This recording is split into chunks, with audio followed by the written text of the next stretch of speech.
छत्रपती संभाजीनगरमध्ये जोरदार पाऊस सुरू। पोलिसांकडून नागरिकांना सतर्कतेचं आवाहन। पोलीस अधीक्षक विनय राठोड यांचा नागरिकांना आवाहन।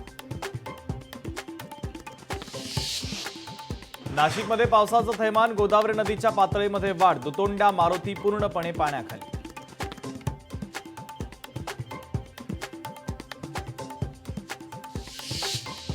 रायगड जिल्ह्याला हवामान विभागाचा रेड अलर्ट। महाड पोलादपूर मध्ये पावसाचा जोर वाढला तर सावित्री नदी दुथडी भरून वाहते।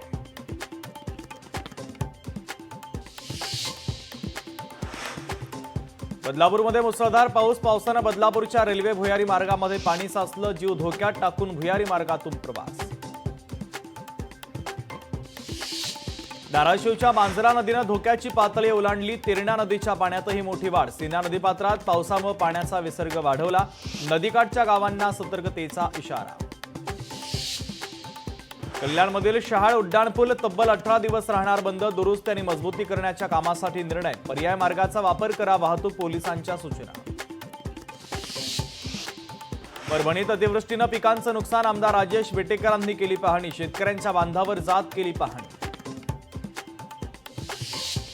पूरग्रस्तांना मदतीसाठी श्री विठ्ठल रुक्मिणी मंदिर समितीच्या वतीनं 1 कोटी रुपयांचा निधी जाहीर। मुख्यमंत्री सहाय्यता निधीमध्ये 1 कोटी रुपये जमा करणार। पूरग्रस्तांना महावस्त्र देखील वाटप करणार।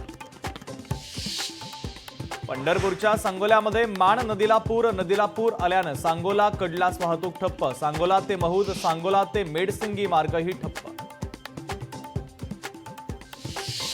पुण्यातील भीमा नदीपात्रामध्ये कार गेली वाहून। कार चालकाच्या निष्काळजीपणामुळे कार नदीमध्ये वाहून गेली। कारमध्ये 3 जण असल्याचा अंदाज।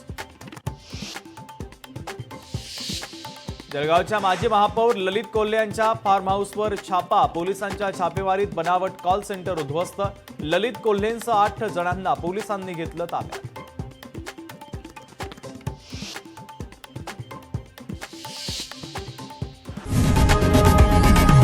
लोकशाही मराठी ऐका, पहा, जागरूक रहा।